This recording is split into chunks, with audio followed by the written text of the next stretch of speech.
When Donald Trump first got in office, you was siding with Donald Trump. You was rolling with Donald Trump. What is your stance and position today?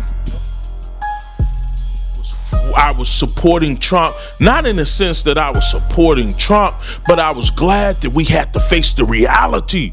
In many of these programs that Trump is dismantling, like immigration. I want to be clear, family, that Dr. Issa, when he talks about his support of Trump, he's talking, it's rhetorical, okay? The national politics does not concern us at all, right? It doesn't. Let me explain.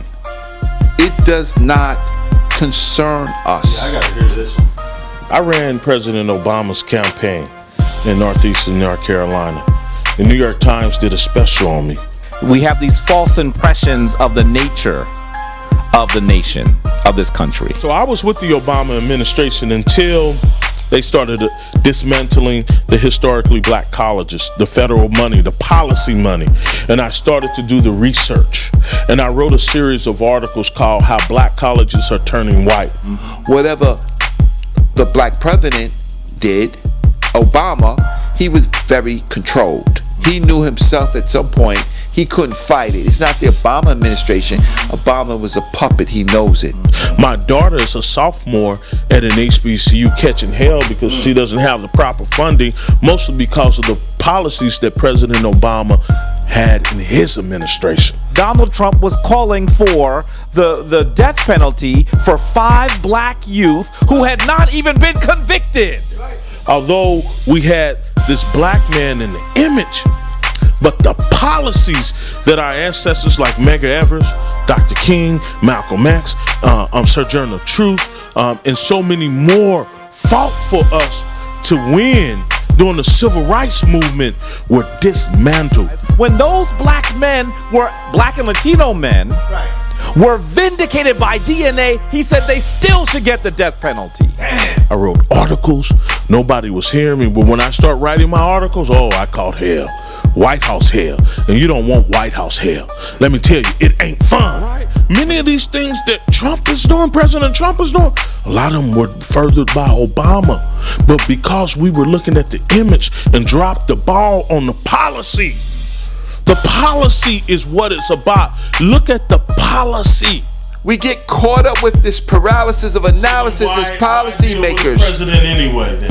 Well, that's what we're talking about. That's what we're talking about. Reggie used he used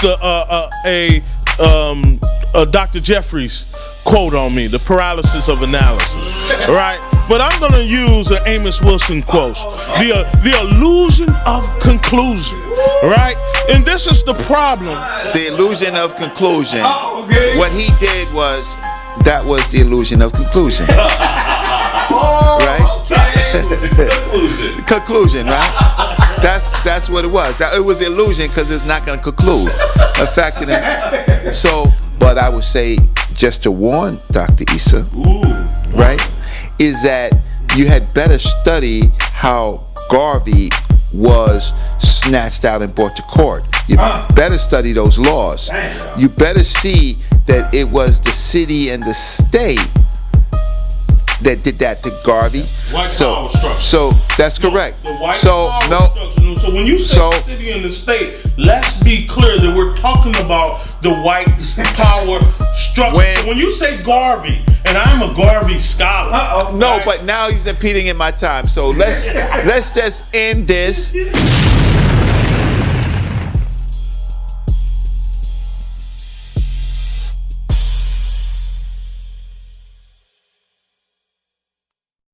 I would like for you and Dr. Issa, Professor Issa, to talk more about Africa, wherever y'all want to start.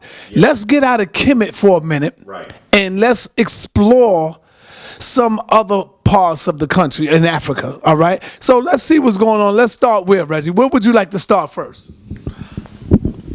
Let's just do kind of a survey. Where in Africa have you been? First. I have, obviously, the family knows that I spent quite a bit of time in Kemet, but in Egypt. But I've also traveled extensively in Ghana. and in Ethiopia. Those are the two other places that I've spent lots of time. And I'm really hoping to be in South Africa next year as well. One of my elders who I've traveled with and learned a lot from, Dr. Runoko Rashidi, also says, can you really say you've been to Africa if you have not spent time in its most populous nation? So I really need to spend some time in Nigeria. The thing is this, I've been to the continent many times, but I'm still nothing but a child. I mean, there's so much more I plan to do. Anika and I have been talking for a long time about building a house there so that we're not just visitors. We want to be able to be involved in the affairs of our homeland. Just, go to Africa and be in Africa, not just go for a tour or go visit and go stay in someone's house, which is wonderful, but to have your own home so you can be involved in what's happening there. So let's pick a place. I think for the show we can go further, but let's go to Ghana. Let's go to Ghana. We definitely want to go to Nubia, right? Kemet, right? But very few people know about ancient Ghana or the history of Ghana. So let's talk about Ghana. Who's first? Oh, please, I have to. Can I say something before he speaks? So about him. So it's not me speaking; it's about him. I'm really honored to sit with Dr. Jahi Issa because really he is a wellspring of information. He is a scholar, so it's not just that he's been places and seen some things, but he's actually done scholarly study. And so I respect not just the work he's done, but the way his mind works. You will often see him saying something that tends to be unpopular when groups of people are together. He goes, who are you studying with? Who's helping you understand the information? And so many of us don't want to think about the people who guide you in understanding the information. It's uncomfortable because we think, I'm a man, I'm going to just read a book. But I'll tell you, when I started reading by myself, most of that stuff I was reading by myself, I did not understand. It is important to have a framework for understanding what you do. And as a professor in the field, this is a brother that has assisted people in getting a framework for understanding information. So I just have to say, before he even speaks, I just got to give big ups to Dr. Issa, because that's a powerful thing for him to have done. And the Sonnet Network family has to understand who you're sitting with. He's not just a brother that we see here that's around New York and talks to people and has relationships with people and talks to people on the street. He does all that, but he does that being a great scholar, and that's a really important thing. So many people do not know that Dr. Issa is actually an initiate in an Akan system. And if you watch Dr. Issa closely, you've seen him speak ritual words. So, Dr. Issa, tell us a little bit about your work. And you're dressed. You came dressed today. Yeah. And this is this part of your tradition right here? This was given to me. This particular piece was given to me by a king in northern Ghana. He told me to pick out the pieces in an area called Burkina Faso. I mean, in a city called Bogotanga. And so this is handcrafted, and you can tell that it has its pieces put together. Right, so the king told me to pick the cloth from the youth in Bogotanga, and they about 7 or 8 years ago, and they put it together. So, but we in Ghana, you asked me about the Akans. Well, really, there's no such thing as Akans, right? There's no Akan nation. When we say Akans, we're talking about linguistics. These are individual 12 to 13 nations that speak a language. Right, and so my oldest daughter is a Khan. She was born in an area that's commonly known in the eastern region in the mountains called Latte, and the famous Ashanti guy who brought down the golden stool. You know his name? From right, he's from that particular village during the Ashanti Wars. So, but Akan itself, the religion that people say Akan, but it's the cosmology is really voodoo, right? All over Western Central Africa, it is voodoo, and so I started understanding voodoo actually from my own maternal grandmother, who comes out of Mississippi, right? And through the help of Brother Reggie, I'm starting to understand, because it was my grandmother as a little boy out of Kinloch, out of Ferguson, Missouri, Kinloch, who started teaching me about Africa. And my grandmother was 1/4 in Cherokee, and the rest African, but all she talked about was Africa. And she was the one that first informed me at the age of seven that I can remember, that she said that in our bloodline, her maternal great grandmother, who was enslaved, brought over a pot from Africa. And this always resonated with me as a little boy. And she would teach me certain things, certain rituals. This is my grandmother, right? She would teach me rituals on what to do on certain days and what not to do on a full moon, and so on, so on, so on. So, and also in our community, we had in Kinloch, Missouri, we had a juju priest. Everybody knew we had a juju priest. It was not a secret.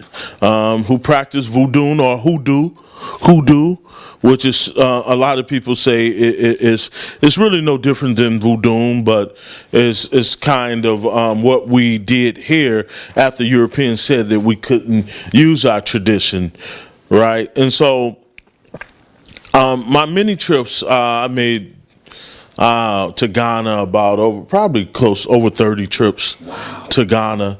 But my two oldest children were born. One was born as an Akan. My oldest boy, he was born in an area. His family comes from an area that's on the borderline of Ghana and Burkina Faso.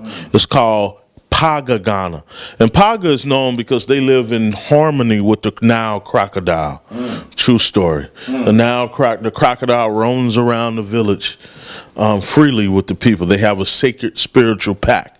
I know, I've seen this, I've interacted with these crocodiles, and it's something amazing. Wow. Right, to the eyes.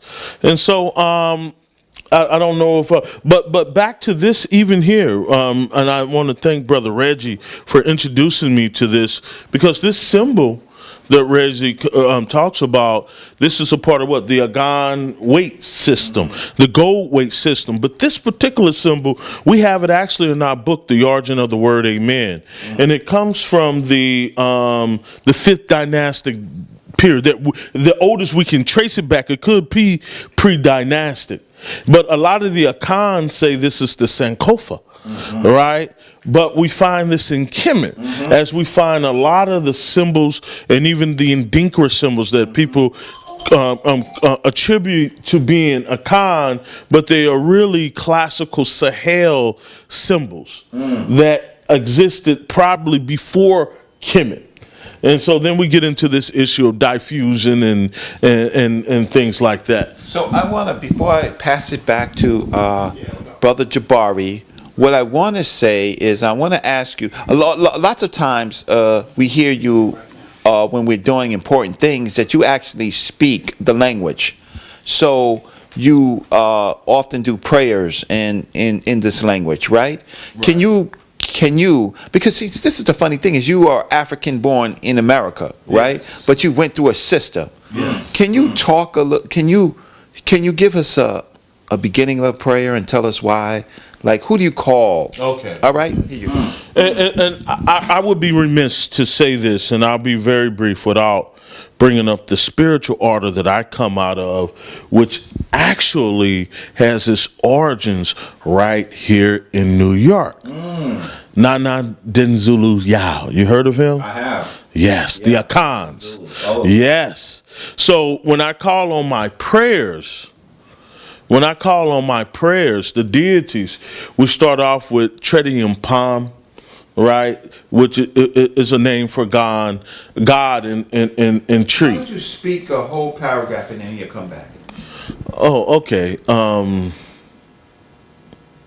opening of a prayer. Oh, okay. The first thing we call on is God, right? Tredi and Pam Kwame Insa, because we say God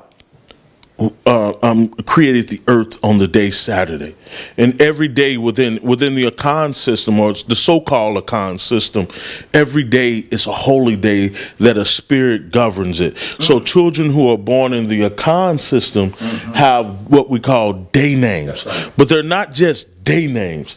Each day has a particular spirit that governs that person's life and their mission, right? And it's a deep cosmology associated with. So we start Tredi and Pam Kwame inside, Asasiya inside. Sasiya means Mother Earth. And within the Akan, some Akan says that she was born on a Thursday, and some say Asasi Afua, meaning she was born on Friday. Right? But most of them agree that the day that Mother Earth came into being, Earth, it's a Thursday. And Thursday is also associated with war. Right? And that's a whole nother kind of cosmological story that it'll take a while. So Tredi and Pam Kwame inside, Sasiya inside, and Hunir Ham inside. That inside means drink. I'm telling these deities of what we call in the Akans the Abusum. Abusum means the ancient deities, like Mother Earth, waterways, trees. We say trees have deities or have spirits, rocks and mountains. So Tredi and Pam Kwame inside, Sasiya inside, Hunir Ham inside. Also is the star system, the solar system. Hunir Ham. Adadi Kofi. Adadi Kofi is a well-known within the Akan tradition, and remember, the order I come out of, they are still here in New York, right? And there are hundreds and hundreds of priests and priestesses that come out of that order that are all over this country. And so, is that enough? Well, I'm going to pass it to Brother Jabari, right? Jabari is over here smiling because he's I'm like a kid in a candy shop. I'm listening to him evoke the energies. Right. I'm looking at the images you sent me. Right. Family, I don't know if you even get what we say. No, so this is the thing. So now, while he's describing this, you practice Nile Valley culture. Yes. So you see the same thing in Nile Valley culture. You see, they talk about libation, but in Nile Valley you have happy, which is the river. Then you hear cosmology. There's cosmology in ancient Kemet. That's right. Similar, maybe not so different. So, and then you're looking at some photographs at the same time about a culture in West Africa that seems to know a whole lot about Nile Valley culture. So I'm gonna give it to you. I think that there's so many different directions we could take this conversation in. I'm really pleased that you all really started it here because it's really a rich conversation that people don't usually have. Let's do it this way first. Let me take it from this direction. Sometimes people will say to me, "Aren't your people from West Africa? Why are you so connected to Kemet?" The Tom Who, the European, says it. People from the continent say it, who have been from the continent more recently say it. Everyone says that. And this is the deal. I don't actually see great distinction between West Africa and Northeast Africa. There are dialect differences, there are language differences, there are regional differences. But we have to be very clear that Africans have a worldview that is so similar regardless on the place that you are. And that's unusual. I think that when you look at the European worldview, you'll see a lot more difference in the European worldview than you will in the African worldview. Yes. Sometimes as I studied with Europeans at one point who were talking about Africa, they would say African spirituality, and I would be offended, because I thought that they were being lazy and they didn't say the names of the traditions. But the reality is, even though while I was offended, I really did understand what they were trying to say. It was just an opportunity for me to beat them up a little bit. But what they were really saying is that when you look at spiritual systems on the continent, they are similar. Why are they similar? There's some that would like to that are much more Kemetic centric that would say, oh, it comes from one source in Kemet. But the real story is probably that, yes, they come from one source. It's long before Kemet. Long before Kemet. In eastern, southern Africa, likely. But in addition to that, because Africans look at the world in very similar ways, they describe the divine force in very similar ways. In the Kemetic tradition, when the priest and the temple singer enter the Holy of Holies at the beginning of the day, one of the first things they say is they're going to give the deity cold water. It's one of the first things they say. Have you not heard Dr. Issa say the same thing? So that in many ways, what we're actually saying is there's a unified African perspective. For me, ancient Kemet has resonated in terms of my spiritual tradition, but it doesn't mean that I am uncomfortable with West Africa. It doesn't mean that I disrespect my more recent West African heritage. When I talk about being on the continent, I often say that I go to Kemet regularly, but I would not have my home there. When I place my home, it is likely going to be in Ghana. So Ghana is a place that resonates differently. When you get there, the food, the music, the people, you see people that have mannerisms that are just like your grandmama, your uncle, I remember standing on the corner and a brother was just talking with his friends. That was my uncle. Mannerisms, the way he tipped his hat, I had to go and speak to him. Because I saw myself there. So much of what has happened in Kemet in the modern time has been the Arabic transition with people who have come out from outside of the continent. But when you get to West Africa, there's a different vibe. You get to truly know who you are when you visit West Africa. Okay, so let's show that picture, which is a very important picture. Very important. Now, and this is between a Nile Valley practitioner and this is a West African Akan practitioner. We have the Sankofa bird, right, who is like Tahuti. His head is facing backwards because the Sankofa says, look to your past so you can find your future. That's right. But he's standing on something. He's standing on a symbol in ancient Kemet. So that's a unifying symbol right there. That's right. That we can work with. That's right.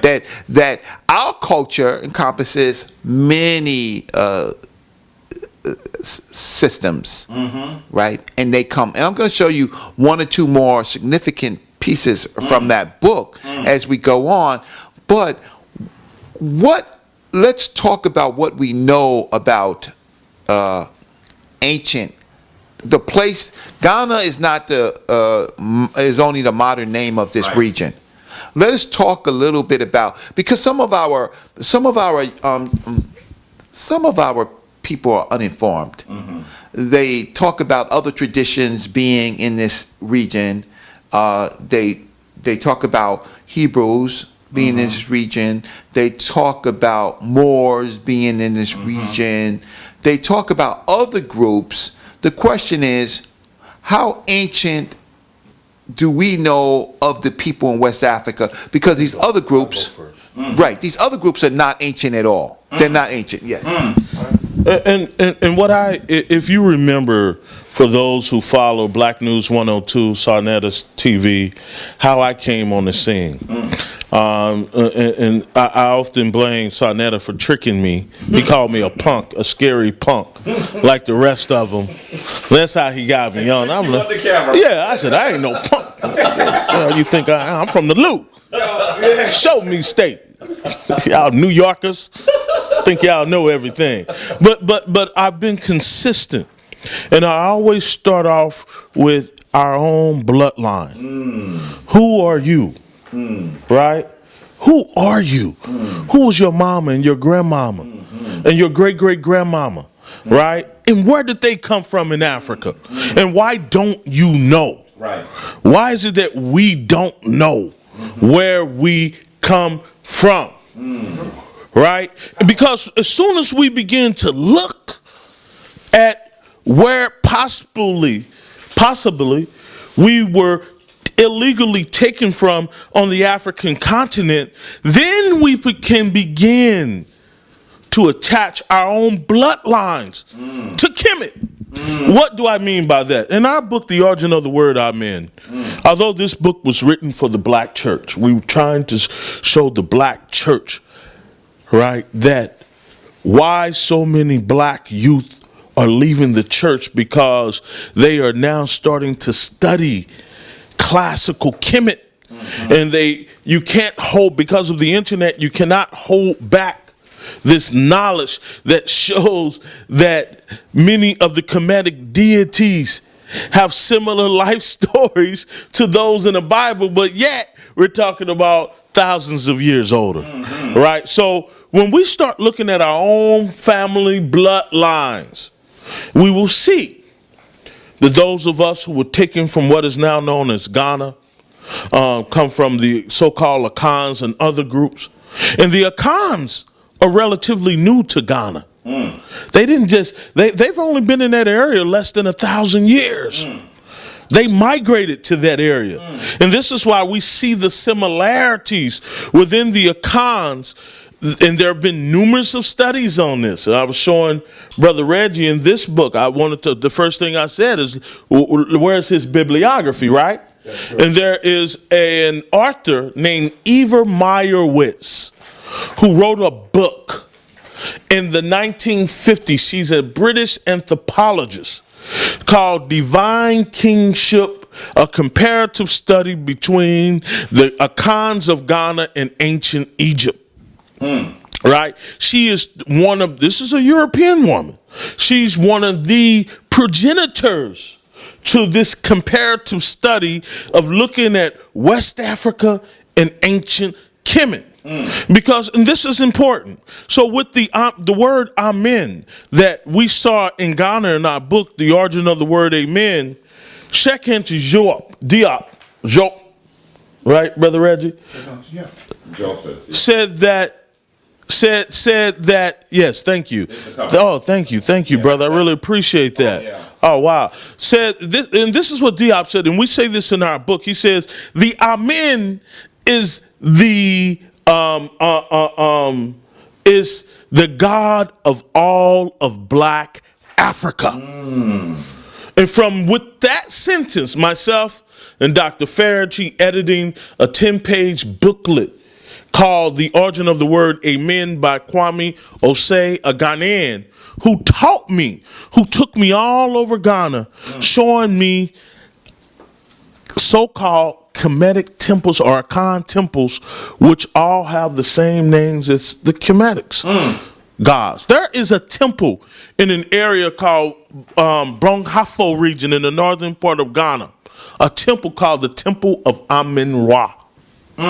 It's been there for over 1,000 years. It's a shrine. I've seen it with my own eyes. When we were writing this book here, my children's mother, who's from Ghana, was doing some of the translations for me in Akan.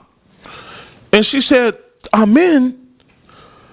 My sister name is Amen. I said, no, her name is not Amen. Her name is Kukum. She said, no. That's her nickname. Her real name is Amen. Right? And we started to explore this. I was on a train about 3 months ago with a sister from the Benin Kingdom in Nigeria. Her last name is Amen. Her last name is Amen.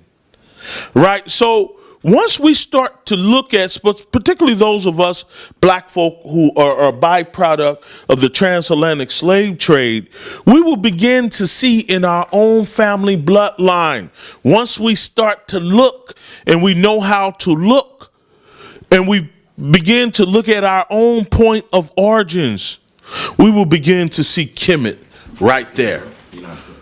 We ain't got to go far. So I'm not against the brothers and sisters who practice Kemetic tradition and culture, because we know that many of the groups that are in West Africa are new arrivals. They came within 800 to 900 years ago, and they weren't strong enough to ward off the slave raiders. These were new arrivals. They were the first wave to go. And many of them had migrated from Kemet. And that's why I say, and we say this in our book, The Origin of the Word, Amen, the ancient Kemetics are here. And we know it not. We know nothing about this. This is new research. Because Diop said that the Amen is the God of all of Black Africa. You find it all over West and Central Africa. So of course, adding some information to Brother Jabari. What we find is that the West Africans are writing. We definitely know they're writing at least by 200 BC. They are writing. They're a script. They have scripts. These scripts now is interesting because they connect up to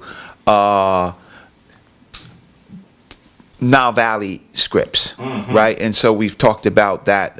We talked about that before. Right. So it is just difficult because we have to work harder to prove our case to say that they were connected. But Nile Valley culture spread, or did a culture of West Africa spread through the Wadis, spread to Nile Valley?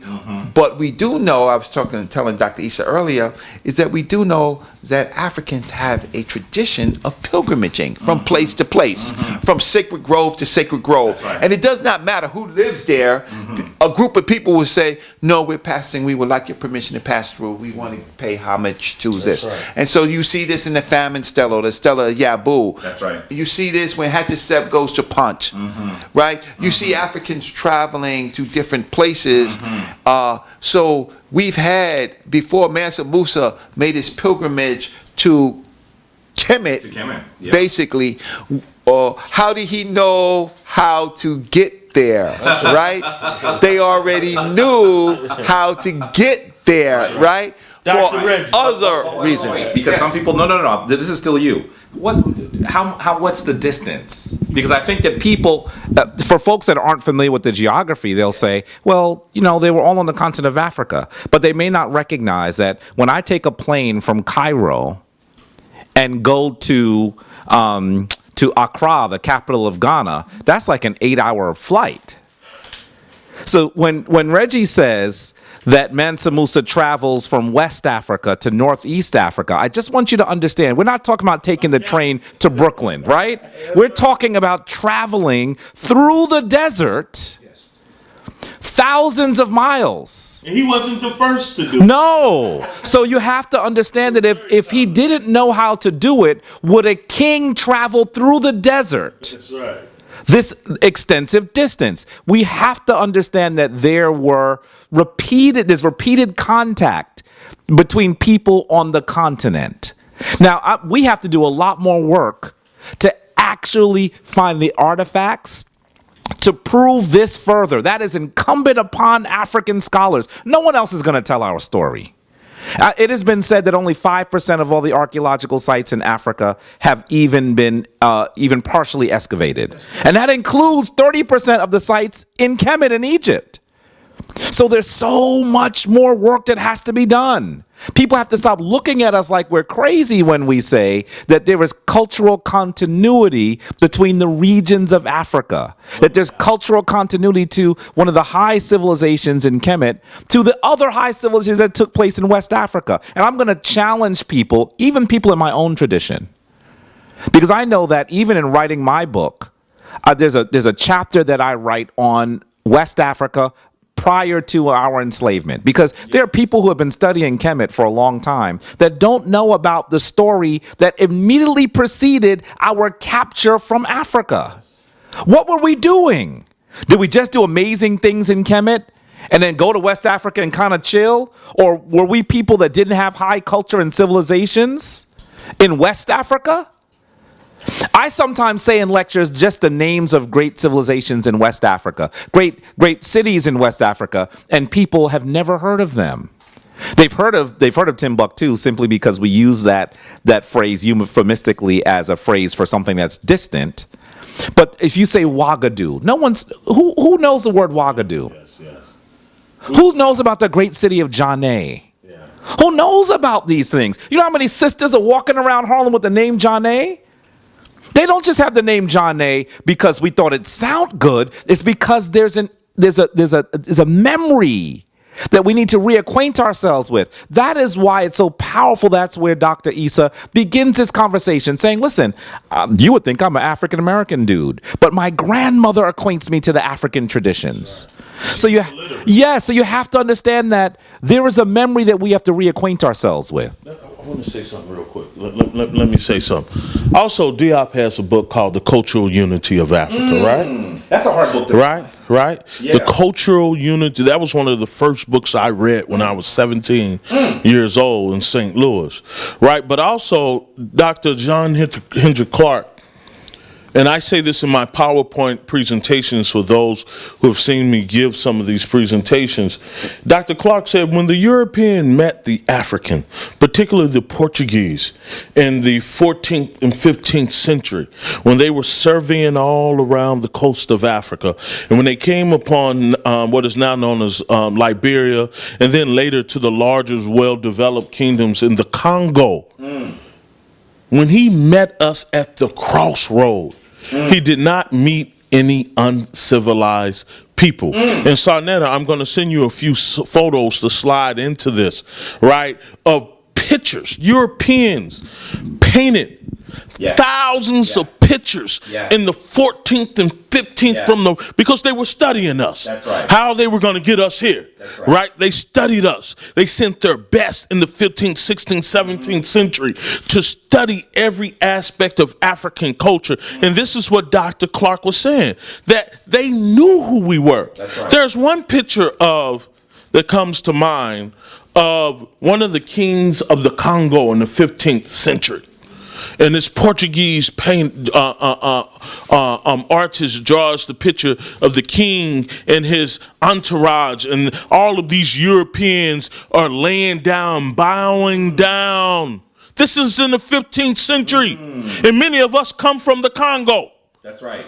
Many of our ancestors come from the Congo who were brought into the Americas, not just the United States, but also into the islands in South America, right? But Dr. Clark reminds us again that when they met us at the annals of the crossroads of history, they did not meet an inferior people. How do we know this? Because they wrote about it. We have the pictures to prove it. So I'll take this from another vantage point, because we always, sometimes we could be distracted because Africa is so connected. And so we could find ourselves in Ghana, and then we could find ourselves out of Ghana real quick. So I only talked about Mansa Musa because it was West Africa, and then we're talking about Africans moving from place to place and knowing where they're going, right? But Brother Jabari, Dr. Issa, we have the privilege of being able to talk about Africa, right? Before there was a Muslim, before there was a Hebrew, before there was a Moor, before the Europeans came. We get to a place, and they don't even see that these things are invaded cultures, and they have no proof otherwise that they did not come from external places back into Africa. Right. They did not originate Africa. But why can't we let Africa be Africa? As Garvey said, Africa for the Africans. Ooh. Right? Why can't we see Africa? Why do we always give it up? Right here you have three of the best young scholars. There's more of us, right? But we're here to protect the legacy of the continent of Africa from all invaders, right? And all, because those other cultures did not contribute to Africa. Africa contributed to them, right? And that is the thing that bothers them. And they have never had this type of assault before, because it was easy to talk about Islam. It was easy to talk about the Moors. It was easy to talk about the Hebrews. It was easy to talk about the Christians, about what they had bought. But when you show Africa in its importance and its history, that's right, they're naked. They come naked. And we find the opposite true, that they now have the clothes that we gave them as far as culture and civilization. And so If you are still in these cultures, it is simply because you haven't read enough. You haven't studied enough. Oh my right? goodness. I say that so often. So, and people say I say, listen, vibing with these brothers is fun. I say exactly what Reggie said with slightly different words, and sometimes people on in the chat room, they usually say positive things, but sometimes they say he's so condescending. I'm condescending. And yeah, they say that to you too. And I think, you know what I said? You know what I said today when someone said in the chat room, I said, it was never my intention to be condescending. But sometimes I begin to realize that the folks I'm talking to have not done any extensive research or study on Africa. So what happens is I'm debating and then I switch into teaching mode. And so it sounds condescending. That's not my intent. But in actuality, what I'm trying to say is we have to learn about who we are. We can't just think we know, because we're talking to people who have an orientation towards Africa. But you can't just say we're African, we know. If you are African, you need to know your story better than anyone else. So it is incumbent upon us to do research. That's another reason why I was so, I was prepared to respond. I'm not going to speak his name. No, I am going to speak his name. Dr. Wesley Muhammad, when he said that why would you have an Africana Studies degree? When I heard Dr. Issa's response, I said, Jabari, stand down, because he did a much better job than I was going to do. But we have to recognize we are worthy to study ourselves. Why should we not know about the things that we've done all over the continent in literally the last 50,000 years? Shouldn't we just say, we're going to pick a date that is so ancient that no one else is in the picture and study Africa for 50,000 years? We are going to do a comprehensive library of books on 50,000 years of African history. We're going to do the archaeological story. That's right. We're going to do the linguistic story. Yes. We're going to do the story that we get through architecture. Yes. Because one of the things that Dr. Issa was talking about, he said a lot. And I really hope that you should play this back and listen to what he said. Some of the pictures that those Europeans were doing when they came to Africa and saw us is they actually were painting pictures of our villages that were cities. There's a European scholar by the name of Joseph McCabe. He's dead now. Yes. But Joseph McCabe says the African knows the city because the city was born in Africa. That's right.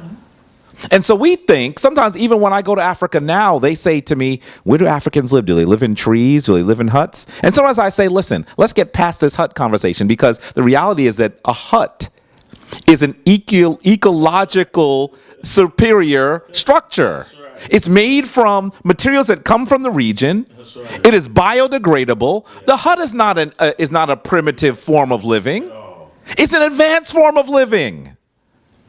You're not destroying the environment when you build a hut. That's right. But let's be clear that our people went far past the hut. Right. We had these groupings where people were able to come and go. This is what Reggie is saying. People were able to come into your city, pay homage to you, and keep moving without war, without discord. And we have to get to the point where we recognize that even the places we lived in were amazing. One of the scholars that I had a wonderful blessing of living, of spending time with him in his 90s was his name was Dr. Edward Robinson. In fact, my book was inspired. It was his idea, and I had the wonderful opportunity to actually write the book that he intended to write. But the thing that's amazing about it is we have to recognize that we have songs that describe the places we lived in. There's a song about the city of Janae. Now, I have heard, we have to do more primary research on this, Dr. Issa, Reggie. Listen, if these two brothers, Dr. Reggie, Dr. Issa, don't do this together, we have to do this. I have heard that some of the melodies that are African tunes that were brought into the South are very similar to some of the songs that we sang in the great cities that we lived in. There's a song about Janae that Dr. Robinson said he heard from his grandmother with his own ears. He didn't know what she was singing. He knew the melody. I will give you an even better example. You show this picture. We're all familiar with We're all familiar with this song, and this is in our book, The Origin of the Word Amen. Amen. Amen. That is not a Christian-based song. That is an indigenous, that's what we call a Negro spiritual, meaning that its origins is African. Right now, in our book, The Origin of the Word Amen, we even have a similar song coming out of Ghana, right, where they are singing to the Amen. Now, of course, during our enslavement, it was illegal to have any type of association with Africa. That's right. The drum, naming of children, that's why we would name our children Sunday. But if it was a girl in Ghana, her name would be Akosua. Right? But we would just name them Sunday or Friday. That's right. Right? I know a sister named Tuesday. This is in the tradition. Right? But we know nothing about our culture here. And this is why I always say, start with your own family. This is what Dr. Jeffries taught you, right? How do you study Kemet or even West Africa if you don't even know who your great grandmama was? Right? Because, and as I stated, because once you find out who your family is, right, there is more than a high probability that you can historically, linguistically, anthropological find a connection to Kemet. Right? Because Diop says the Amen is the God of all of Black Africa. And we know that Amen was the chief deity for Kemet for thousands of years. Yes. And we have a song. The Amen song is an indigenous African song. It's not a Christian song. Right. It was only changed to Christianity because it was illegal to call it out in its traditional name. By the way, this is the image that Dr. Issa was referring to. You're seeing one of the images. This is actually the Portuguese prostrating themselves, bowing to a king in West Africa. As they went there, they had to recognize his power and be beholden to him. This is part of the story that we don't hear about. And many of us come from, this is from the Congo. I'm going to give you exactly, this is called the Congo Audience is the name of the picture. Okay. Right? And it's supposed to be an image of the Portuguese behind the Mandinka. You know, Mandinka is a very interesting word as well that maybe we'll get into describing here. So what I want you to recognize is that this story of the African and what we did is much broader than we've been told. There you go. One thing before I pass it to Sarnetta, real quick, just because I almost forgot about, because you was touching on the concept of the city. Is an African term. It was written in Kemet. It is the Nuet, right? It is written. It's not written anywhere else. That's right. The concept of the city is well written about, and people say that they come from cities. They praise where they come from. That's right. City is part of the word civilization, right? City is part of the word civil, right? All of this comes from Africa. So I wrote a book called The Black City Plan, right? Where I say that we people in America, us Black people in America, we have to take back cities because we were the ones who envisioned the institution of a city and gave it to everybody else, the Etruscans, the Greeks, everyone else. It is a stolen legacy. So, Sarnetta. As we sit here and discuss the riches of history of our people, of Africa, today we still don't have businesses. You know, we don't know how to run a business. And I'm not talking about you may have 2 or 3 people that owns a business that's Black in your community. Right. I'm talking about the majority of us. So, how do we use history to advance us economically? Let's start with you, Brother Reggie. All right, so simply, so in the Black City Plan, it says differently. In one sense, is that we have been under siege, a different type of siege from integration.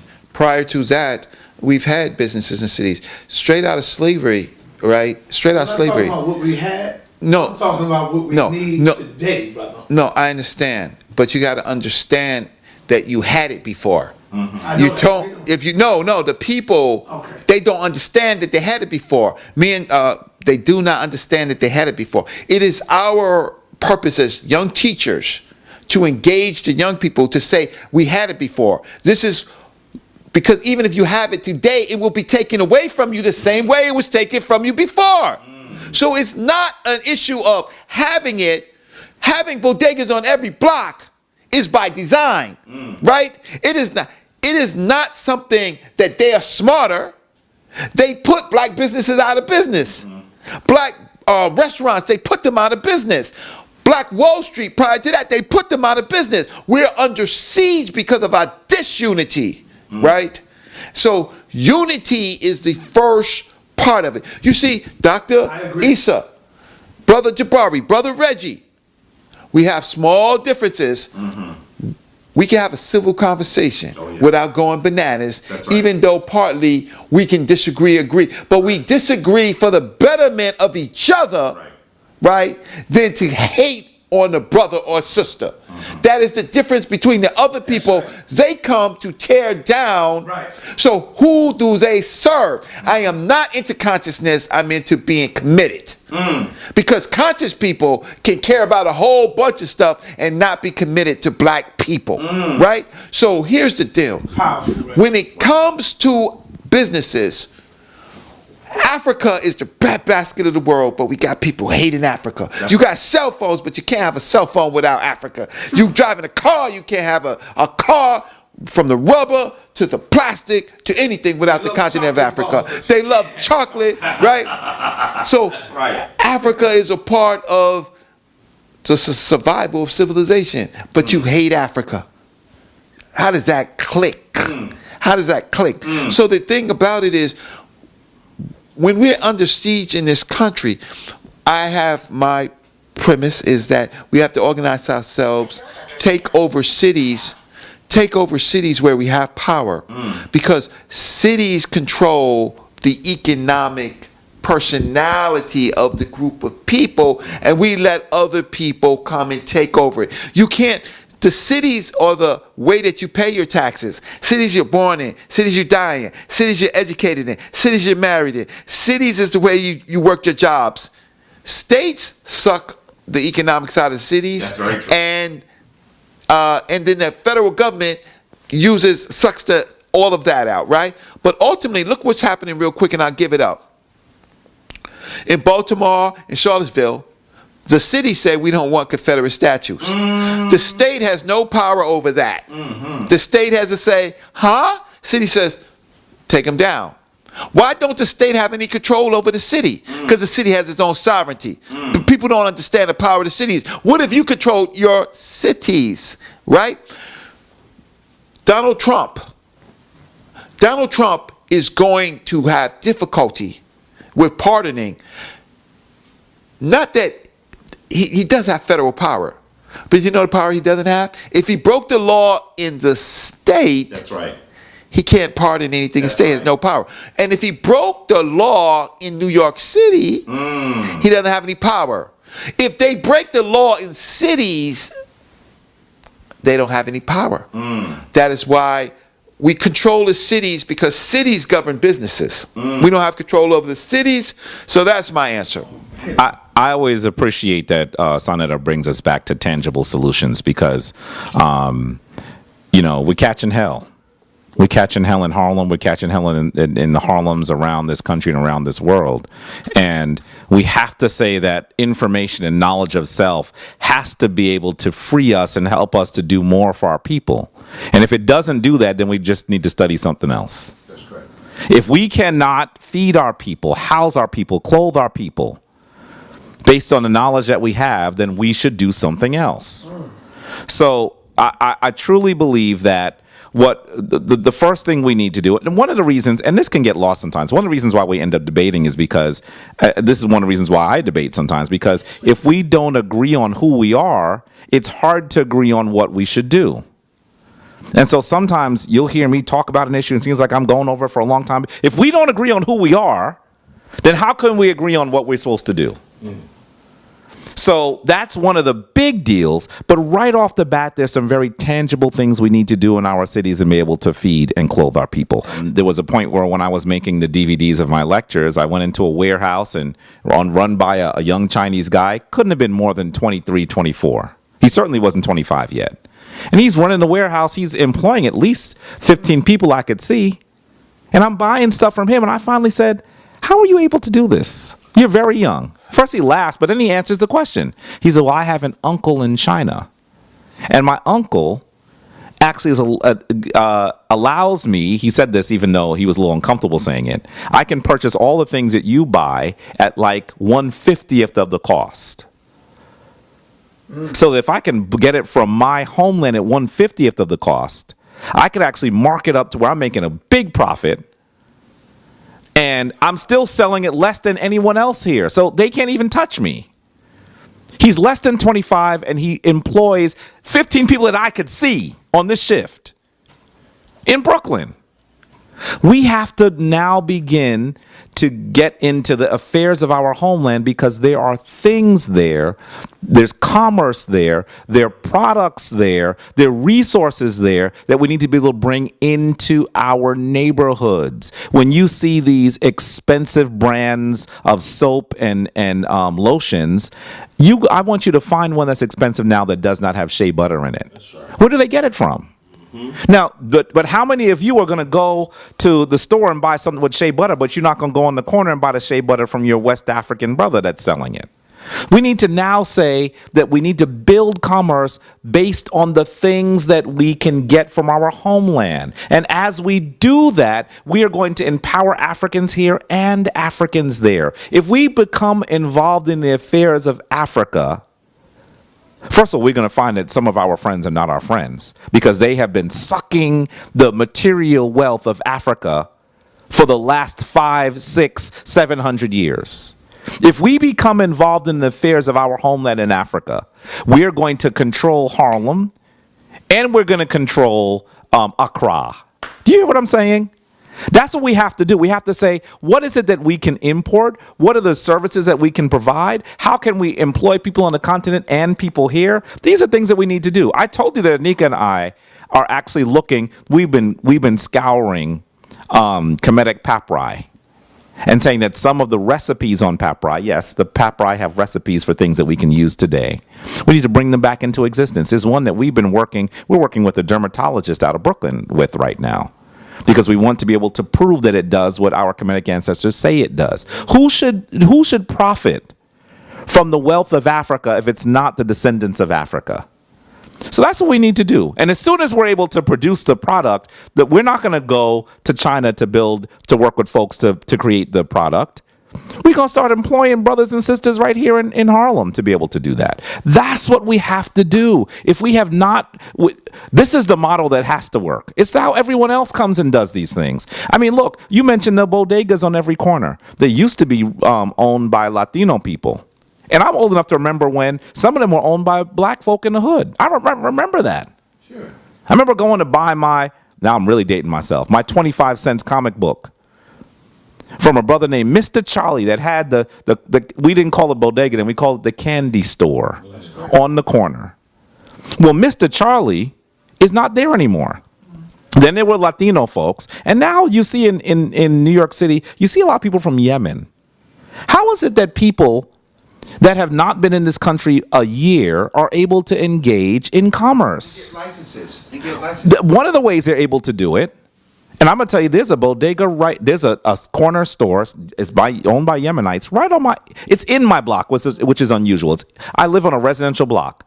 This is a brownstone across the street from the projects. This is in the hood. St. Nicholas. For some of you that don't know, this is the hood, right? There's a bodega in our block, not on the corner, in the block. Because Jabari. And you know what? But let me say this real quick, and I'm gonna switch it to you. And you know what? I realized at one point I was going to buy something there and they didn't have it. So I went to the nearest bodega. They didn't have it. I went to another bodega. They didn't have it. I said, how come y'all don't have this? He said, the shipment didn't come in. It took me a minute to understand what he was saying. One of the ways they're able to run these businesses is because all of the bodegas are networked and they receive shipments together. So they are able to buy at a lower cost because they're pooling their resources. Why are we not pooling resources? Don't tell me none of y'all seen. Don't tell me y'all never seen an Arab in one store, and then one day you might see him in another store, and you looking like, what? Yo, you was just up there. That's right. Because, like you said, they all working together. Remember what Malcolm X told us. He taught us. He said we are numbed to the pain. It's like the dentist is pulling your teeth, and it's a violent pull, but we don't feel the pulling because he hits us with that Novocaine. So we don't even know that they killing us softly, painfully, because we don't even know who the enemy is no more. We think the enemy is us. When you look all on YouTube, it's us fighting each other. You don't see the Indians on there fighting each other. You don't see the white man on there going YouTube battle wars with each other. The way we do each other, the way we disrespect each other, with the way we disrespect the elders, we are at war with ourselves, man. Sa, you saying some stuff that you're not even supposed to say on camera. Right? But I know right now that there are people in the bodegas in this area. I'm not going to say which one right now because that would be unfair. But I know very well that when there are a few of them that get upset because they don't come to their shift. And I remember standing there once and saying, how come he doesn't come to his shift? And they started talking to each other. I said, I asked you a question. He said, well, they go across the street to the ladies there. Yeah.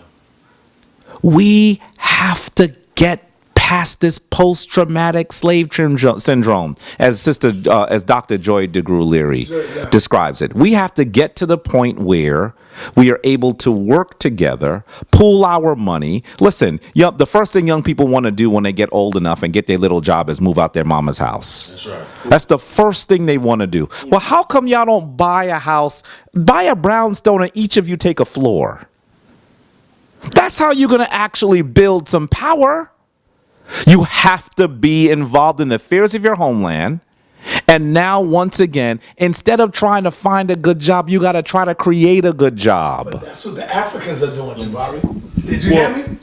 Yeah. Africans are coming here. Do you remember was you with us when we went over there to interview the Africans? It was me, Herman. It was me, yeah. You see that? Senegal, yeah. They had the whole building, nothing but Africans in there. So that's what they do. Well, and then you know what? We get mad when we see them doing it. yeah. Well, ain't doing it. something has happened to us, right? And we have to be honest. For the last 400 to 500 years, we've been under harsh warfare. Right, that has happened to African people. Everybody knows it. The whole world is looking at us like, what is wrong with these Negroes in America? Right? But we don't know what happened. We don't know what happened to us and what continues to happen. But if we look at history, like you said, what good is the study of history if we can't use it to empower ourselves? Right? What good is it? Talking about Kemet or Ghana or me praying, right? 100 years ago, this year, this is the centennial year of the Garvey movement setting up its organization right here in New York, right? And Sarnetta just told me that Marcus Mosiah's house, the brownstone that he lived on, is right down the street, a few houses down. 100 years ago, Garvey came here with a vision, right? And within 2 to 3 years, it swept the country. He used history and propaganda, right? And what he did is he took the concept of the Black Star Line, sold shares of his corporation. He had a team of intellectuals, business people, and they sold shares of the Black Star Line for $5 each. So that, according to Garvey, every Negro will have a chance to help rebuild Africa by doing trade between Africa, the Caribbean, and the United States. 100 years. 4 ships that they were able to get in a 5-year period, 6-year period, right? 100 years ago, with less knowledge. That's right. There was no YouTube. That's right. They didn't have cameras like this, right? So the problem is, why aren't they didn't have college? Not all of them. Some of them did, but very few. Very, very few. Very few, right? And then you had blacks. We forget. Garvey wasn't born in Mississippi, but he had Mississippians following him, right? His top advisors were Harlemites coming from the South and the Caribbean. So we didn't have the problems, or they dealt with the problems that we think we have now between the brothers and sisters from the continent, the brothers and sisters from the Caribbean, and the brothers and sisters who are indigenous here. Right? Yes. And to add on to that, the Hebrews of his days That's right. loved Africa. Yes. Loved Africa, promoted Africa, worked hand in hand with them because they knew all of the wealth and minerals come out of Africa. That's something for y'all to check out, Hebrew Israelites. Yeah. That's right here. Rabbi Ford, right? Yeah. Rabbi Ford. Right. Josiah Ford. Josiah, Hebrew, right? But loved Africa because they were more connected to Africa. They were just 2-3 generations, according to me and Reggie's research. Yeah. Their grandparents and great-grandparents that lived in the house with them were born. Their grandparents and great-grandparents that they lived in the house with in the South were born in Africa. They were illegally brought over. So by 1920, when Garvey comes on the scene, Garvey is saying, let's go to Africa. Their grandparents were telling them this in the house. That they took us from Africa, so it's time to go. Now we have become disconnected. I was sharing some information with Brother Reggie about Du Bois. And W.E.B. Du Bois' last speech in the United States in 1960, where he criticizes the civil rights leadership. He said, y'all are taking us into an area that we will never come back from, and the American Negro will disappear by the year 2000. He said this in 1960, and he looked forward and said, by the year 2000, if the black middle class bourgeoisie confused civil rights leader are not careful, black America will disappear and their connection with Africa will be gone forever. That's where we are now. That's where we are. So this is not by design, but it's up to us. Right, and this is why I was so happy that Sarnetta said that Brother Jabari wanted to build with me, not be adversarials. We're under war. That's right. And Reggie was right, and I always point to Reggie because this brother is brilliant. Yeah. Let me tell you, y'all don't know how brilliant this brother is. Brilliant. I can't even explain it in this time period, what he has done for the last 6 months that has changed my whole life, right? Many of my peers with PhDs in history, they are messed up because of the information he has brought to the table to help us, right? So I will say this as I pass the mic. We use history.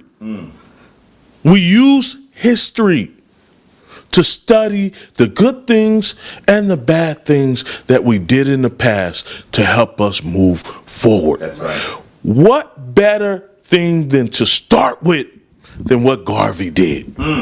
Why can't we get 100 people, thinkers on Sarnetta Black News TV to come together and say, we're going to start a Black Star line of our time right now, sell the stock at $25 a stock and capitalize at $20 million. What's stopping us from doing that? Where I live right now, for the last year, I've had the pleasure to observe human beings that people call Jews, right, live in harmony, and I watched them for the last year argue with each other, fight each other, but when it comes to making that money, no problems.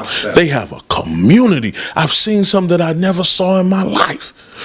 They will help each other, especially when it comes to come to them with a business plan. All right, with a legitimate business plan, they're gonna bring 10 people together, and they're gonna buy that brownstone right. So that's what I want to say. Let's recreate what Garvey did. What's stopping us?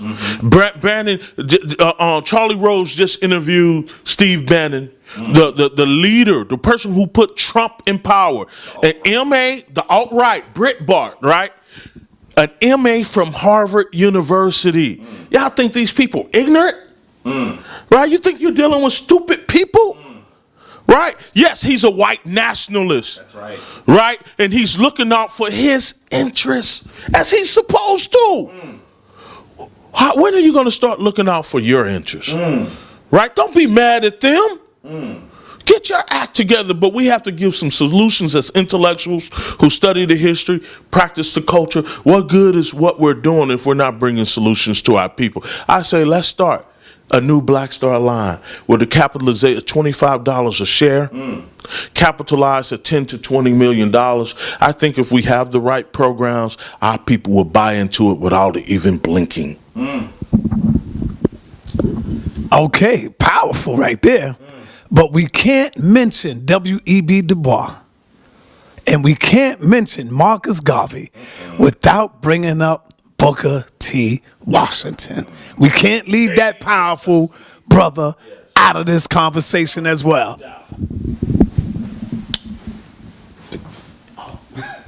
And I think Dr. Tyreen Wright would appreciate you for saying that, Brother Sonnet. So we have thinkers. And thinkers is different. We're not adversarial. Then these are problem solvers. And yes, we're using, we're all African men, the three of us. That's right. And we study our own specialty and we respect each other's specialty and we help each other, right? Just like the other people. Like, for example, this is Dr. Jahi Issa. That's who he is, Dr. Jahi Issa. I'm just Brother Reggie. But Dr. Jahi Issa, he gets into a college, right, to teach. Who does he bring? He brings Brother Reggie. Brother Reggie, why don't you teach a couple of classes to set up some thinking for them, right? Who does that? We do that. That is the difference in which how we operate. So as much as I appreciate him calling me brilliant, or I appreciate that, but guess what? Without any help, I'm nobody. It's the same as John G. Jackson and Dr. John Henry Clark. Dr. John G. Jackson, he had a PhD.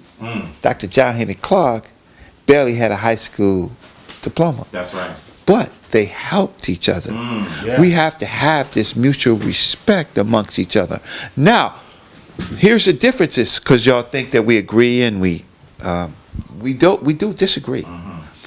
I've studied the Garvey movement. I hate this concept of a black messiah and a one individual leader. I can't stand it. Anytime I turn around and I hear one person leading, I can't take it, because it always sets us for failure. We either stay too long, we don't distribute power, or we do misdeeds within the power, right? And then, does this sound like the same conversation I've been having? Well, I've been trying to say, and it's not really right. Well, but here's the thing, because here's the thing. So what we have to operate like other people, we operate in collective decision making, right? Group. The only difference I don't disagree with the Black Star Line. I don't. But I think if we get control of the city, then the city can control the process than an organization. Because see, cities control corporations within their boundaries, right? They control the commerce. My problem is if we can take over the key cities, right, or at least one major city, put our energy into it, then we can do it without city. Let me tell you, it's better to do business with Africa from a city, a black city, to Africa than a corporation to Africa, right? Here's the problem I have with that. No problem, right? Now, I work in federal government, and I also work my last job besides what I'm doing now as a professor. But Make sure you clear up what you said, because you know the Negroes on YouTube. Oh, you heard him? They had chopped He's a him. Fed. He worked in federal government. oh my God. You know, Issa. Oh, I wasn't thinking like that. They will cut that part and just loop it. Oh, okay. See, but if you say what you said, at least the people can hear your whole Okay. statement on it. Yeah. I work for 2 federal agencies. The Department of Agriculture. There you go. All right. I also work for the Park Administration, which is under the Department of Agriculture.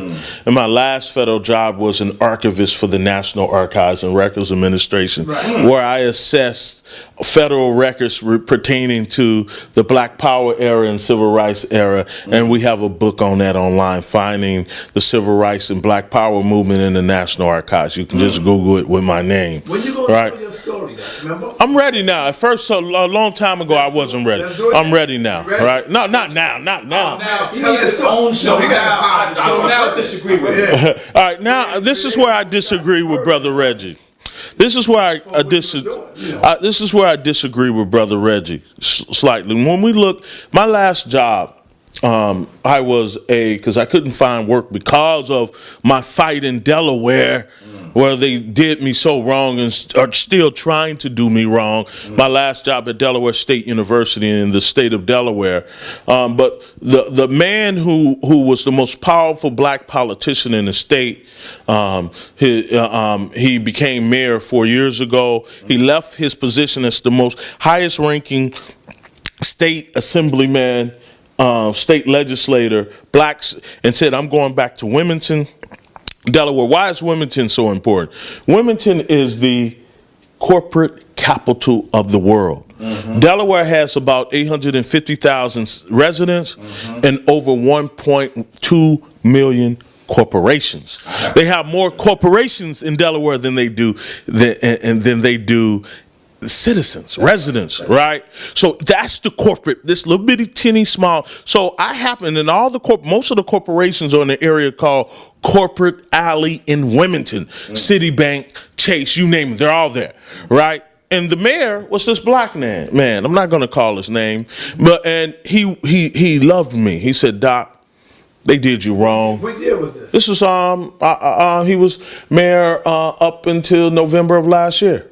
Right? He said, they did you wrong, Doc. I'm going to call his name already. You know people do research. Yeah, no big deal. That's my man. Dennis Williams, the former mayor of Wilmington, Delaware. Right? That's my man. Right? It's my elder. And he said, no, you're brilliant. Come and be my special advisor. He hired me as his special advisor. And I got a chance to see how state and city municipalities work. He said, do what you want to do. Right? And I would roam around all the branches for a year, just studying and watching how they do. I know how a place becomes gentrified. I know what happens. It happens in the city planning office. They plan it for 30 years. Right in the mayor's office, there's a branch called city planner. Right? This is not happening. They already got all these projects, I can tell you, across the street. They already got them planned to go down. They had planned this 30 years ago.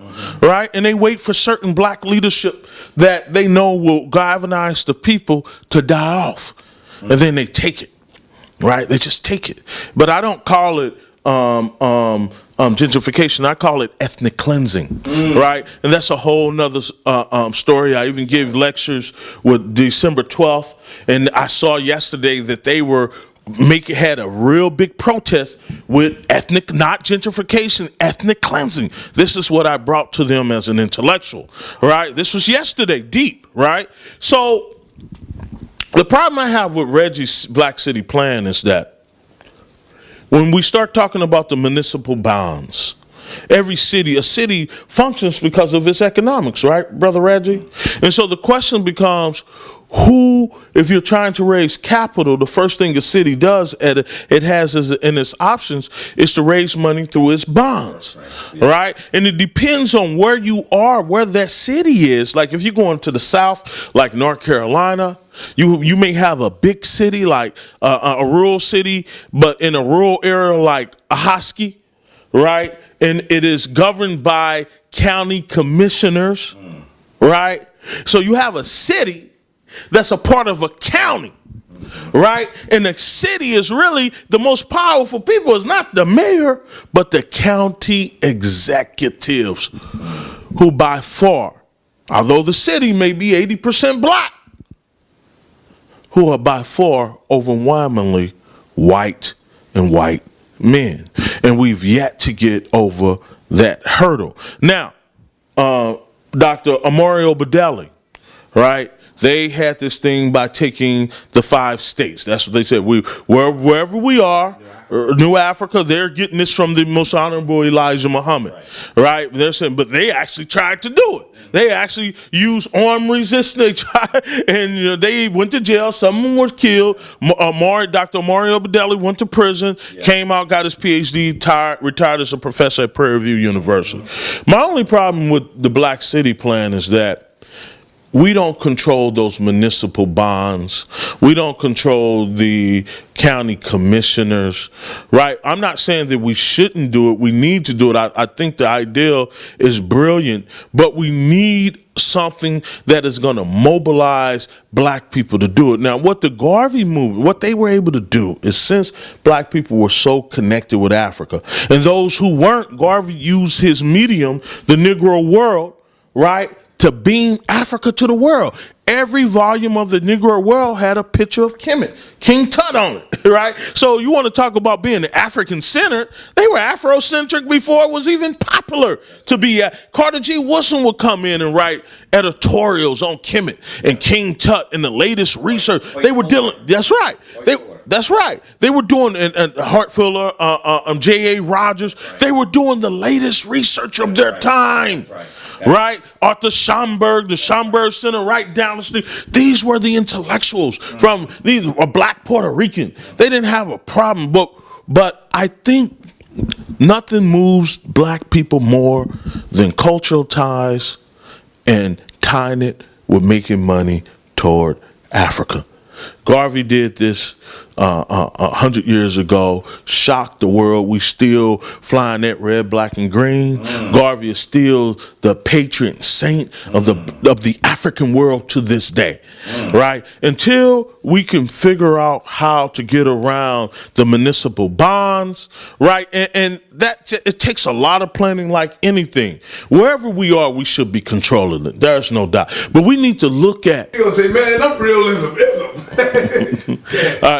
And so, Reggie, whenever we talk about relating it to Africa, right, and we have to find a way, in my opinion, to get around the power brokers of America who are white, right, who are invested in our disenfranchisement. They have to, right, in order for them to move forward. People are crying about Donald Trump and white supremacy and all of this, but we have no plan. And we look at Harold Washington, what happened after the Gary, Indiana convention, right? Where we had, that was the convention to bring in black political leadership all over the country, to take back the black cities. That originated at the Gary, at the Gary, Indiana black political convention, right? And since then, right, they have found a way to convert all of our black political leaders to the corporate state. Right? And the corporate state runs the educational system.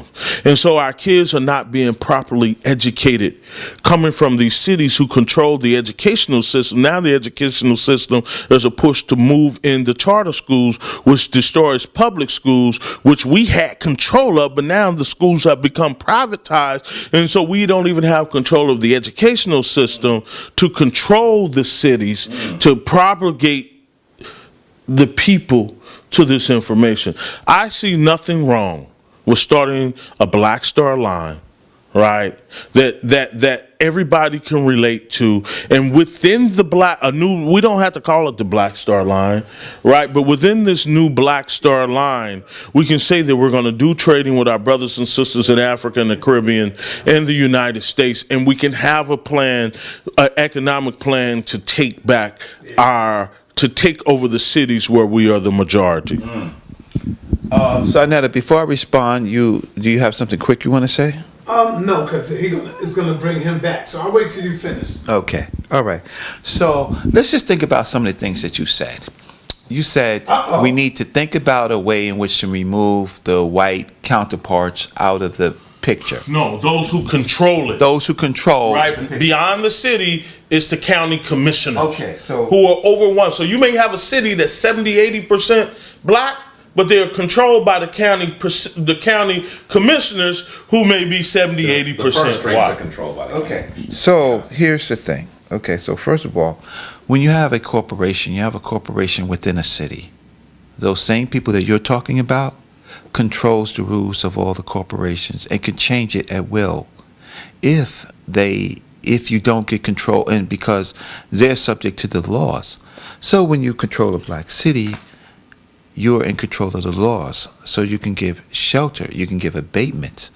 The other part that I have a difficulty with what you just basically said is that you talked about municipal bonds. But if you go and you look at the internet, you'll find white cities getting foreign investment and doing business with people outside of America for capital, right? So the question really comes, are we capable of as a people with the skill set that we have, right, to manage this if we elect our own as a majority and we choose who are we going to put in these positions? So because whether you have a corporation or whether you control the city, there's going to be some adversity. But the fact of the matter is, when I see our white counterparts they're doing business with international communities in Denver, right? They want Detroit. They want the city of Detroit so they can do business with Canada, which is our. They took Detroit, a black city. They took a black city, dismantled it. Let me talk, right? They took it for the purposes of doing what we could have done with Detroit, right? For themselves. They know if they took the city, they now manages the laws, then they can now do business with our biggest trading partner, which is Canada. So they need the infrastructure, which is the city infrastructure, because they can't do it with the corporation. They have to take control of the city. Now, cities is what we gave to the world. We're the masters of it. We've just forgot. We have more college graduates with MBAs, with masters that are out of work. Where you put them in work is in municipal governments. You don't put them to work in the corporations. You use the municipal government to grow corporations. But if we want to, we can continue to talk about this. And there's some difficulty problems. It's not about me. I wrote a book. I wrote the best book. No, I have my friend. No, I have. Watch this. Right. So we're gonna be No, you don't understand. I'm a campaign manager. For my brother who is running for city council in the Bronx, Patrick DeLisis, for district number 17. Right? Patrick is underfunded because our people don't support him. But in his district will be the new Rikers Island for the Bronx. It is the breadbasket. It has Hunts Point. It is the biggest. It even goes as far as Yankee Stadium. Our people don't see the power, but you know who sees the power? The Italians. You know why? Because they run the cement, they run the elevators, they run the constructions. And waste management. And waste management, right? They don't care what politician gets in, because any politician that gets in has got to do business with them. Because, so the fact of the matter is, I know politics. My best friends are people who do politics. That's how I came out with the Black City Plan, from listening to them. But the question is our people don't support nothing. We have the biggest, best channel. Your channel. It's not like any other channel. It's not like you have people like Dr. Issa, Brother Jabari, Brother Reggie, and so on and so forth. We got beautiful intellectual women. Dr. Fergie, Dr. Tyree Wright. We put more, Brother Reggie has helped put more PhDs on your platform by associating, right, than any of the other platforms. These other platforms are conjecture. They might have good ideas, but they don't understand that there's a certain level of intellectual credibility that comes with people with degrees and people with, and these are people who are not just conscious. These people are committed. It's a different story. So my back and forth with Dr. Issa, because he's my brother, will continue. But what we can say is that when you see us have a conversation, it's not adversary. At all. All we're just saying is, well, did you think about this, Brother Reggie? That's right. Dr. Issa, did you think about this? Right? Did you raise this? Yeah. Let me ask you, brother Issa, and I know Jabari want to say something. Pass it right to Jabari. When Donald Trump first got in office, you was siding with Donald Trump. You was rolling with Donald Trump. What is your stance and position today? When I first, you gotta remember, I ran President Obama's campaign in Northeastern North Carolina. The New York Times did a special on me because when I was a professor at Elizabeth City State University, I organized 20 counties for President Obama. In 2007, he was senator when nobody thought he would win against Hillary. Right? I even co-wrote an article with Dr. Reggie called Breaking with Tradition, Why Two Young Black Scholars Support Obama. Because all the black intellectuals and politicians were on the payroll of Hillary. We were the first to do that. And I took that, my intellectual capability, and started organizing all over Northeastern North Carolina. And we brought the first presidential campaign office in Northeastern North Carolina in history. It had never happened before. And because of that, the New York Times came down in 27, interviewed me, and did a special on what I did. So I was with the Obama administration until they started dismantling the historically black colleges, the federal money, the policy money. And I started to do the research. And I wrote a series of articles called How Black Colleges Are Turning White, The Ethnic Cleansing of HBCUs in the Age of Obama, Part 1 and 2. And those articles went viral because nobody stood up. Stood up in the way that I did it, and as early as I did, and who was committed to the Obama, making sure that Obama got in office, came and said, oh, something ain't right. I'm a product of all HBCUs. My daughter is a sophomore at an HBCU catching hell because she doesn't have the proper funding, mostly because of the policies that President Obama had in his administration, right? And I have the research. You read my articles, it's there. Right, and everybody knows this.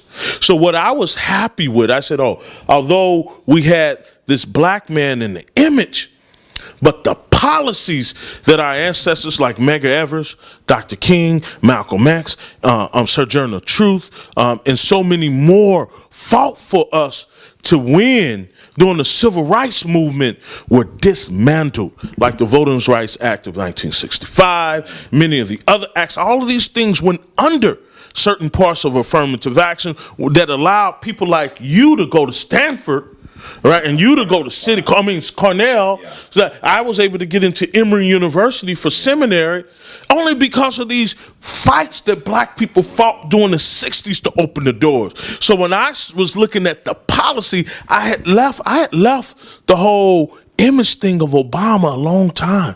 As an intellectual, I'm looking at the policy. Right? How do we shape policy? Because I know that is what ultimately affects people.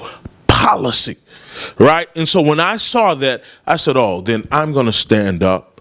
The way I organized, and I wrote letters, I wrote articles. Nobody was hearing me. But when I start writing my articles, oh, I caught hell. White House hell. And you don't want White House hell.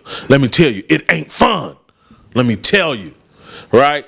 And so I caught that, though. I caught that for 5 years and lost everything because I stood up for black people against a black president. And it wasn't popular because black people came after me. Now those very same black people are saying, you were right, Dr. Issa. Right? But they wouldn't help me when I was fighting. Right? When they came after me and destroyed my family. Right? But I said, this is what, at least Martin Luther King, I'm alive. Right? Malcolm didn't get to live. Right? Many of these other people, Medgar Evers got shot. Right? So I said, but I'm alive. So let me rebuild. So when Donald Trump came in, I rejoiced. Because now I said, now black folk were fooled by Hillary Clinton, who's really a Dixiecrat. And you don't even know what a Dixiecrat is. Because if you knew what a Dixiecrat was, you would never been supporting them. I said, y'all going to see some real white folk now. And y'all going to wake up. Right? And that is what happened. I was happy because I knew the people who were coming into office, the Bannons and those who supported Donald Trump, were real white folk. What is a Dixiecrat? A Dixiecrat is someone, the Democrats. They were Democrats during the 60s that blocked every bill that Dr. King and the civil rights movement tried to promote to make sure that our people had an equal grounding in this country. They were Democrats and they were not Republicans. It was the Democrats that did this in the 60s, not in the 30s in the South, right? And some of them were in the North, but most of them were in the South, right? And Hillary Clinton was a part of that tradition. She even said that she was a Goldwater's girl. And Goldwater, you think Trump is something? You think Bannon is something? Look up who Senator Goldwater was, right? Because I know history. I'm a historian. So I wasn't doing things on an emotional tip. And so I said, I'm so glad Obama is gone because black people are going to catch the wrath.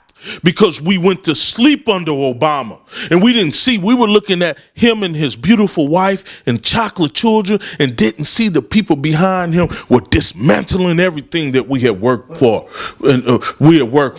And so that's why I did that. And even with Trump, we need people who can talk with the people who are in power.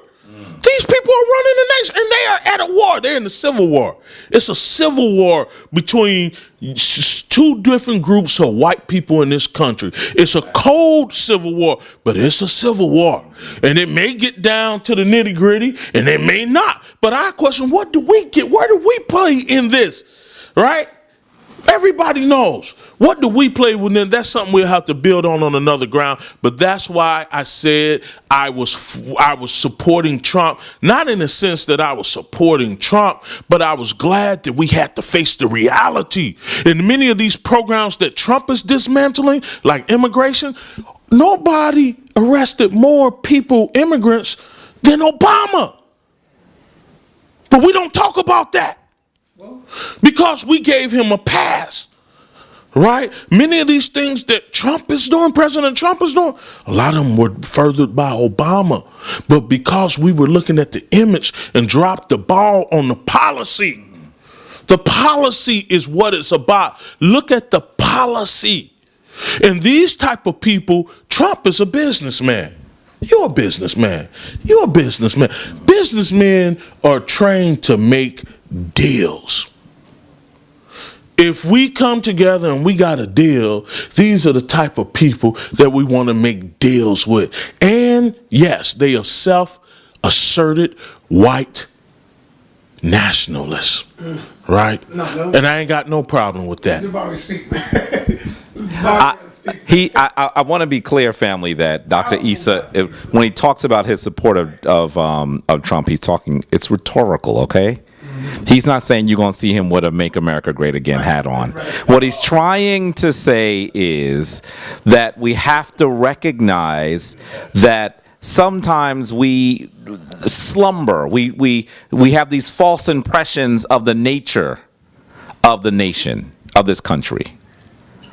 Now, I am critical of Barack Obama, but I have no love for Hillary Clinton.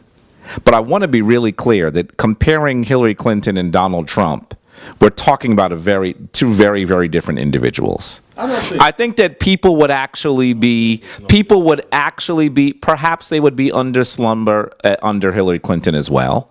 But we can't actually call for and celebrate the open, radical racists that have entered government and now they are unabashed. We have people, but wait. We have people on the day after the election that are using a Nazi salute saying Heil Trump. We're talking about a group of people that are coming out of the woodwork into power that would not have come under Hillary Clinton. I have no love for her, but we have to also recognize politics is about choices. Which choice is best for you? I didn't say which is the best choice. Which choice is best for you? Let's be really clear. Wait. I gotta finish. Let's be clear. Wait a minute. We have to be disciplined in our critique of Hillary Clinton, because yes, she deserves to be rebuked about her connection. But wait, listen, her connection to her comments around super predators and her connection to the crime bill. She needs to be rebuked for it. But however, let's not forget, in the same time period, Donald Trump was calling for the death penalty for 5 black youth who had not even been convicted. So let's not. Now, we know Trump well as New Yorkers. And he still didn't apologize. We know, not only did he not apologize, when those black men were, black and Latino men, were vindicated by DNA, he said they still should get the death penalty. Damn. So we have to be, and this is during the election. He said this. So that people can be familiar. You have to look at the case of the Central Park 5. Now, I'm going to tell you that I appreciate what Reggie is saying, because I had my forays in city government. I sat on the community board of Central Harlem for many years, and I worked with Sharon Salam, whose son was one of the Central Park 5. So I was very close to them, and I was very close to what had happened, and I was very aware of what was going on in the city at that time as a young man. The Central Park 5 are in our age range. I was very aware of what was happening. I know who Donald Trump is. He is not Hillary Clinton. I understand that rhetorically we have to acknowledge that white power is white power and they do things in their interest. But at least we had one politician who was allying herself with black folks because she knew she needed us. There's a difference when you can at least have a conversation with someone who is working in their interests, as opposed to someone who seeks your annihilation and is still working in their interests. So I think that, but listen. To work with somebody who openly tells me you have to doesn't like now let me say this. Who pretends. I've said this to you on the Black News 102. I have met Hillary Clinton and I have met Donald Trump. I know them both. I was in the Urban League movement, so I met Donald Trump. There's a picture floating around somewhere. Someone's gonna put it up on one of these. I'm gonna say something on a debate, and it's gonna come up on the screen. Jabari shaking Trump's hand, and Reggie gonna look at me and walk out the room like, you knew it was coming, brother. You know, because the reality is that I've known both. I've met both of them. I'm very clear about who they are. Hillary Clinton was our senator in New York. I know Hillary. She's a carpetbagger. And I know, yes, but what did she do? What are the things that she supported as a senator? We are talking about, you got to look at everything she did. There were many things that I agreed with her on. I'm not saying that she is in our family and working completely in our interest. I'm not that foolish. I'm not the spook who doesn't even understand I'm sitting by the door. But I am, but listen, I am saying, hear this. I am saying, hear this. I am, no, I don't. Listen, one of the other things that we do is we tie Hillary Clinton to Bill Clinton's legacy. And that's not saying that they're not connected. But the person who deserves the greatest rebuke for the crime bill and for the super predator comments is actually Bill Clinton. But black people still say that he's the first black president. And then you said nasty things about a woman who was closer to black interests than her husband. There were a lot of black folks in Harlem that said that they wanted Trump to win. Quiet as is kept. That's right. Some of my friends, I went to dinner with them. I'm not gonna call them out. I didn't vote. But there were a lot of black folks. You shouldn't be proud of that. There are a lot of black folks that actually are that were supporting him because they disliked what her husband did. I get it. And we need to beat him up. We need to beat Bill up and we need to beat Hillary up. But you are not prepared to deal with politics if you are not ready to make the best choice. Listen, you don't have Malcolm El-Haj Malik El-Shabazz is not on the ballot. He's not on the ballot, y'all. You have to make the best choice. Mature and make the best choice. Argue for your interest. I'm not saying that she's our savior, far from it. She's actually worked against our interest on many occasions. But you have to understand when you compare Donald Trump, who not only works against our interest, but has had very nakedly racist ideas, and is also incompetent. You can't compare them. He doesn't even know. And we say that he's a businessman. No, I don't respect him more. It just means I know that instead of watching you carefully and being strategic, then maybe we have to go to blows. That's the difference. It's between being strategic with Hillary and going to blows with Trump.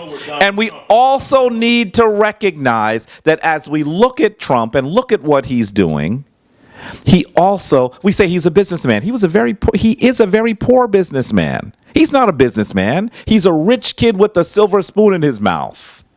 Let us debunk who he is as New Yorkers. We know him. So I get that he's doing something rhetorical. I'm not beating up Dr. Issa because we needed to see naked white supremacy. So we could really, because I know as I speak to young people, some of them say we're in the post-racial era. We needed someone to wake us up and say, hey, nothing post about this racism. But on the same token, we need to make sure we make the best decision for our interest.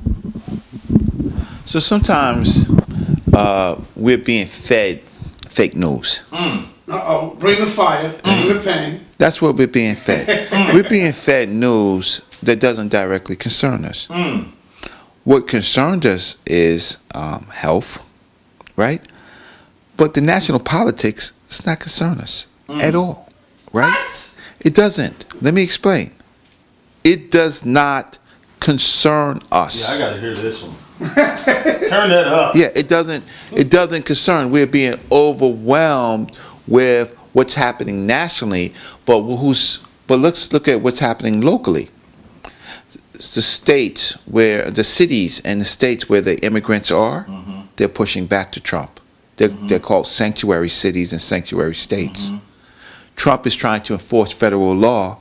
Cities have said we'll take the push, but we need the labor. Those people would have already been deported if it wasn't for the city and the state, right? When it comes to health care, right, it's the cities and states that can sue the federal government if the people are not being taken care of. What are we really looking at? And the other part, on the other side, who got Trump elected? It was the cities that Trump went to that was white nationalist beds, right? That created momentum for the vote that influenced the states. Right. What we have to concern ourselves about is controlling the territories in which we're in to weather the storm. Because we can, in our cities, we can feed each other. But what people don't understand and care for each other, right? And weather ourselves through the storm. But we're concerning ourselves and using our energy, our time to volunteer, to do things that actually serve the other communities. What Trump, whatever Hillary did, right? It was policy behind her. Whatever the black president did, Obama, he was very controlled. He knew himself at some point he couldn't fight it. It's not the Obama administration. Obama was a puppet. He knows it.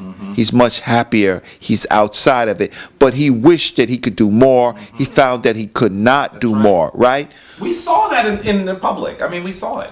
We're looking at news that is fed to us, and then instead of caring about being selfish about our own communities. Yeah.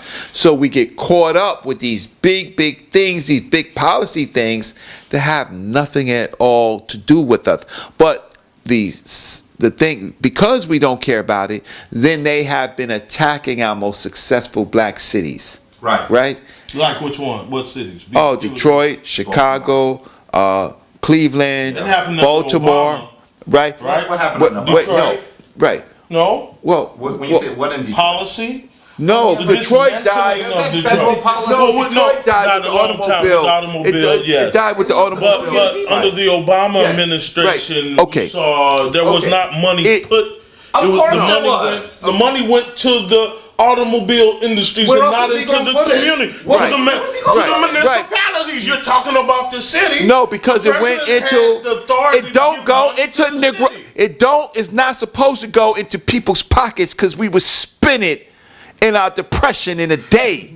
No, I It didn't doesn't say go there. It has to go pockets. into It structure. went into It goes into infrastructure. So that's why But you no try to money support. under the Obama administration went to the Detroit. But it wasn't Obama that's calling the shots. We get caught up with this paralysis of analysis as policymakers. President anyway, then. Go ahead, Well, Dr. that's what we're Jeffries. talking about. ahead, Dr. That's Jeffries. what we're talking about. That's what we're I'm With you now. that's what that's a political show. That's- we talk about electoral. Little Dr. That's Jeffries right. in the That's right, building. Dr. Jeffrey. So this is the thing. The thing is that where does our power lie as a people? Yeah, And we I gotta have a propose, political show. I propose, Politics and politics. Yeah. I propose, and we're doing a lot of it Brother right Larry now. gotta be in the building. I'm telling you. I propose. Give him a shirt. Larry a bad boy, Well, we boy. got to address Larry. Wait, Professor, chill out. Right? I will say this. Then we have to put it all on the table. Let's not just shoot at each other. Let's look at the models and then, or come with a synthesis. DC's, antitheses, that's my, right? Synthesis. Let's come with a synthesis. Let's find a model that in fact works. So we do know that they're figureheads and underneath them there are policy people. But when Hillary says that she's a Goldwater's daughter, she's talking about the policy that's behind it. We know who funded Obama. He's beholding to those people, That's right? So we know it's not Obama's administration. There are other people who are running for power. We know Trump was fueled by Bannon and the nationalist community. But those things are not, you're going to disagree with me and I want to hear locally, but we're not paying attention to the power because we don't come out and vote. We're not coming out and voting. We're not controlling our local politics. We're not controlling our local laws. We're not controlling our local commerce. We're not controlling the things that control us. Yeah. Which is, and those big things, federal government has to try to control the states, and the states, try to control. They have to push back on the cities. So let's look at these different models, and let's have a synthesis in it. But I can hear your disagreement. Now let me Hold on. You gotta just go like with Issa, man. really, I'm trying to respond to what he said. Did you have something you want to say? I want to respond to what he said. What happened? Go ahead, Jabari. Can I'm gonna make it quick. Now listen to this. Now Reggie and I have been debating and disagreeing for 15 years, and I'm gonna tell you that we like to disagree with each other, but the reality is that 95% of what we say we agree on. So we disagree on the 5%. Reggie's analysis of the importance of focusing on local models That was is good, what he just- absolutely 100% correct. You need to hear that. The only thing that I'm going to tweak him a little bit on, and maybe he'll accept this tweak a little bit, is that I wouldn't say that the national politics are irrelevant. They're not irrelevant.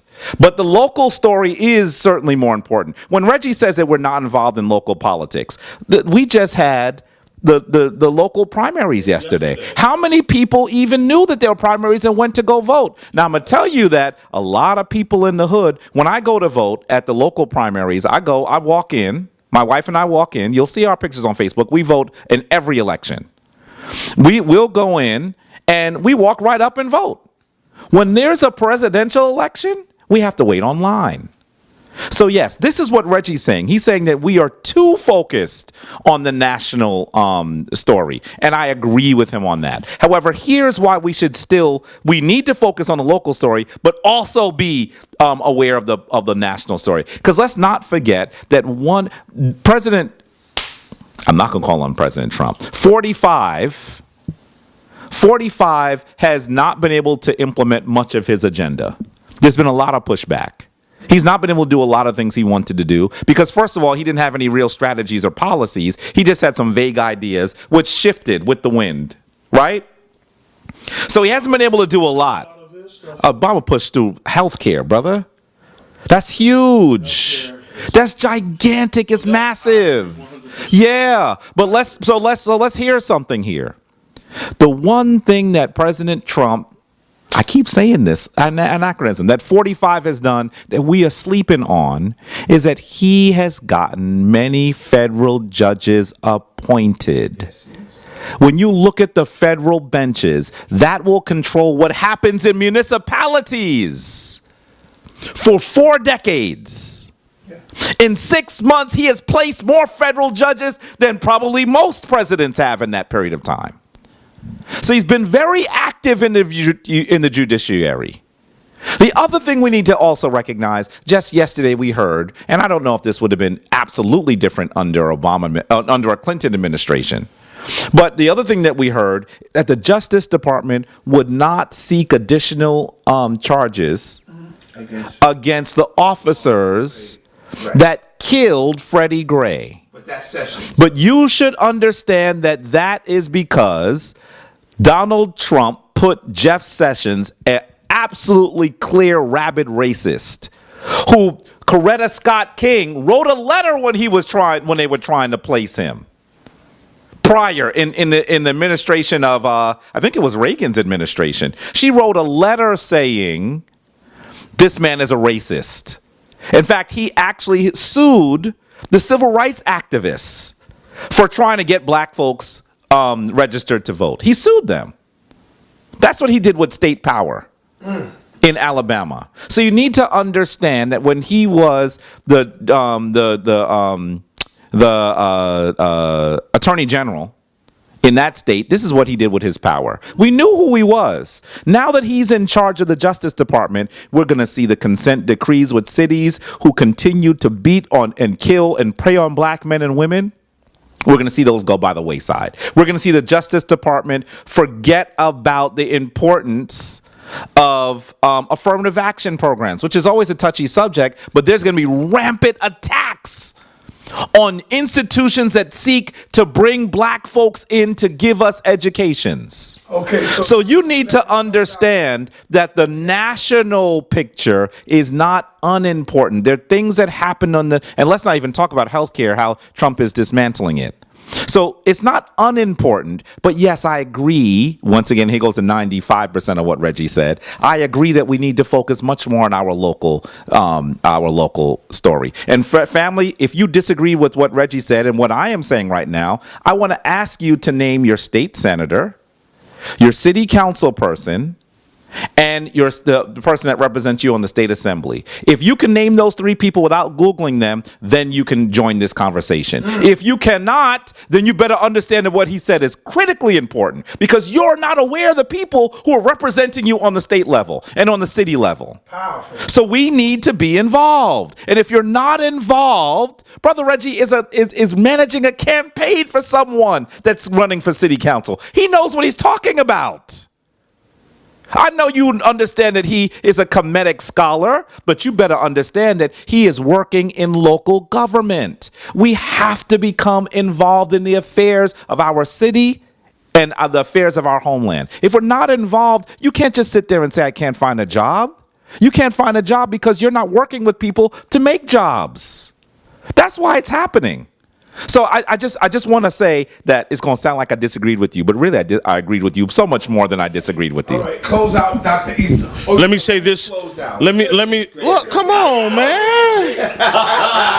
Come on, Reggie. We know, you the elder here on this, but come on, man. But let me say this real quick. Because of Sarnetta TV, Black News 102, I have been managing a group out of North Carolina, Ahoskie, North Carolina. The brothers started coming to the debate. I suggested that they get into politics. They one of the brothers. We opened up a school called the Rosa Parks Sankofa Academy. Wow. We opened that up 2 months ago in a rural community. And also, this is all they saw me on Sarnetta TV. I think I even called from that community 4 or 5 months ago, and they wanted to talk to you. And one of the brothers is running for city council, all because of the Black City Plan, right? And Sarnetta TV, and I think it'll be good. His name is Stuart Fields. He calls up a lot, and when you're have open line, and let him come on and talk because he's trying to raise money for his city council. I'm letting you know now, so that he's gonna see this and be smiling. All right. Two, real quick. I'm not gonna be long-winded like my colleagues. All right. All right. Reggie used a he used Dr. Jeffries quote on me, the paralysis of analysis, right? But I'm going to use an Amos Wilson quote, the illusion of conclusion, right? And this is the problem that a lot of black, middle class, quote unquote, highly miseducated Negroes, right? Because Reggie showed me something today that I was glad. We were walking down where you said Dr. Ben used to be. He was a people's scholar. And that really brought joy to my heart. You said that he would sit there on the corner and the people would come up to him. He was like that. That's how I like to perceive myself, right? I can see myself as a people's scholar because that's how I was raised, right? So I've never been a part of the people. I mean, I've always been with the people, right? And I think that's one reason why. But I think when we Dr. John Henry Clark, right? Unless you can show me how the Black City Plan fits within Dr. Clark's statement of Pan-Africanism or perish, right? Because I live by that statement, right? If Bannon can say that he's a white nationalist, what's wrong with black people saying that they support black nationalism, right? My question to you is, what type of nationalist are you? Are you a white nationalist, Black News 102? And if you say you are a black nationalist, what are you doing to meet your rhetoric? I have no problem with nationalism. I was telling students the other day, I'm from Haiti, I'm from here. I said, so you're a nationalist. You're a Caribbean nationalist. Right? That's Clark. Dr. Clark. That's who I wanted to be like growing up. That's who I said I wanted to live my life like him. Right? And Dr. Ben. And Amos Wilson. So I think that the illusion of conclusion, the illusion that we are a part of this thing because some of us have these terminal degrees and we are okay. You know, I'm able to rebound from what I went through because I have a PhD, right? My cousins don't have one. That's right. They are part of the graduating. There was an article that came out 3 days ago in The Guardian saying that by the year 2030, something like that, the black income will be at 0, right? 0. And that is because we have these illusion of inclusion dreams. And I'm sorry, Reggie, right? I love you on a lot of things, but unless you can show me, right, with data that the Black City Plan can fit in with what Clark said, Pan-Africanism or perish, right? I think we should stick with a Pan-Africanist business plan, like Garvey said, get us some money, put us some money together, and then we fund our politicians through Africa, through doing trade in Africa and the Caribbean. It sounds like this needs to have a part two. All right, no, hold on, Reggie. No, I'm a close. I'm going to close. Stop it. No. I'm going to close. I just need 2 minutes to close. I'm going to give it to you. I'm going to get ready to say something. All right, I'm glad you passed it to me. Hey, yo, hold on. Listen up. Reggie want to respond. This is what, hold on, Jabari. Listen, Reggie want to respond. I'm going to see where your patience is at. I'm going to see your discipline because I'm not going to let you respond. I want you to respond with a presentation with you and Dr. Issa. And the reason is because the world needs to see how we can disagree with each other and love each other at the same time. How we can disagree, and because did you see how Ali Muhammad and Minister Inky behaved last night? I didn't hear. I'm hearing people talk. I cut the whole joint off while they was. I said, you know what? I'm out of here, y'all, and I just ended it. Bah! Hit the I'll button. probably come up with a counter presentation. Here's the thing. Okay, so what You you only said? got 2 minutes, brother. The illusion of conclusion. What he did was that was the illusion of conclusion. Right? Okay. Conclusion. Conclusion, right? That's what it was. It was illusion because it's not going to conclude. In fact, so me and Dr. Issa and hopefully Brother Jabari will talk and contribute. Yes. Maybe we'll have a round table because it's really not about me and what me and Dr. Issa is disagreeing with it about. Like I said before, it's about a thesis, antithesis, and a synthesis. Right. At the end of the day, you have to come out with a solution. Right. I just posed that corporations are under cities. Right. Cities manage corporations. Right. That's what they do. So whether or not the city is the plan or the corporation, that we can work out. But the fact of the matter, there has to be a solution. But I would say, just to warn Dr. Issa, right, is that you had better study how Garvey was snatched out and brought to court. You better study those laws. Damn. You better see that it was the city and the state that did that to Garvey. And if we have another business, like, for example, the United Black Front that was a part of a major fund, there was a part of major housing in here. The city went against them, right? The city and the state went against them. White power structure. So that's correct. The white power structure. So when you say the city and the state, let's be clear that we're talking about the white power structure. So when you say Garvey, and I'm a Garvey scholar. No, right? but now he's impeding in my time. So let's just end this. But we can get more people into this conversation because now we're talking about power. Real quick, Reggie. Power. Let the family know, to let y'all know Reggie know what he's talking about. How many times you went up against the state? Did you go up against the state? Well, I had And won. I had a legal matter, and that was a legal matter, and I went to state court, and I went to federal court. And you right? represented yourself. And I represented myself, right? Because you have to think out of the box. So I'm going to close. Listen, vote for PatrickDeLisis.com. He's running for the Bronx. In the Bronx, guess what? He's running for Republican. Why? Wow. Because when he decided to run, there were 6 Democrats running for the primaries. He would have lost all his money, all his time. So he's just going to use the party of Lincoln, right? The party of Lincoln, which is the grand old party, the GOP, right? Because he has to go against a challenger who basically has done nothing for the Bronx. So by any means necessary. So I'll close there. Thank you so much for the time. I just want to end. I want to say this for 30 seconds. Look, I'm trying to do a pre-order. By popular demand, people have been asking me for the book. I'm going to send Sonetta the link where you can buy the book for $30, right? Pre-order. I need at least 70 people to pre-order the book. $30 plus $6 shipping and handling, right? And you will have an autographed copy of the book.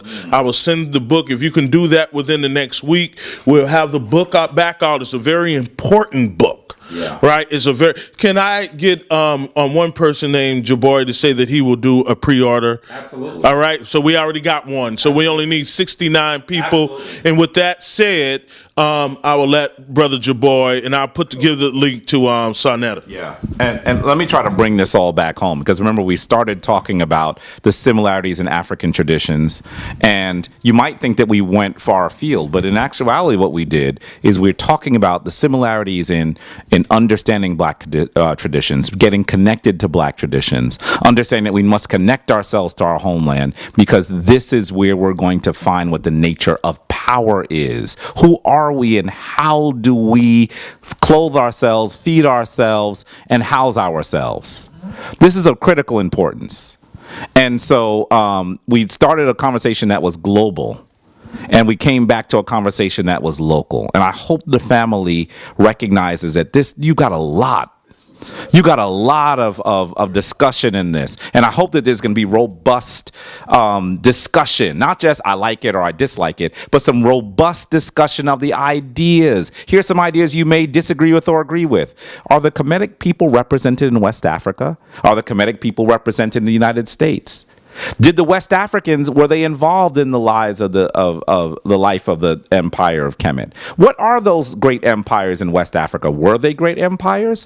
What should we do? Should we now decide to pull our dollars together in order to invest in businesses on the continent, or should we prepare to galvanize our political power to take over local polities, local governmental structures? These are all questions that we hope that you're not going to just sit there and watch, but you're going to get involved in the conversation. The reason why we could disagree and agree and have this debate is because, first of all, we're not so invested in these ideas that they become who we are, right?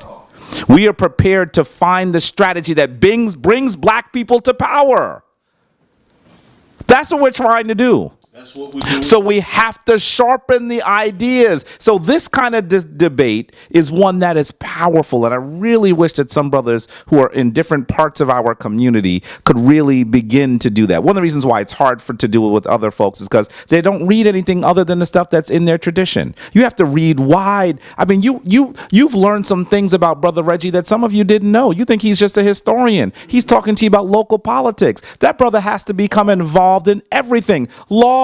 Listen to the things that Dr. Jahi has talked to you about. He started off praying in your West African traditions, talked to you about his connection to the traditions that should be called Vodun, and ended by talking to you about building black businesses. You can't do that if you're not going to invest in scholarship and do research and study. So we're hoping that we've inspired you to do that. Any of us is available. We're all in the hood. Any of us is available if you have questions, and we can assist you, because the questions also assist us. So I just want to say, peace, family. I really enjoyed. I'm honored to sit with these brothers who I respect so deeply, and I really hope that we continue this dialogue. There are at least 4 different shows that we could have on Sadnetter's platform based on this. So I really hope that you enjoyed it as much as I did. Peace. Peace. Peace.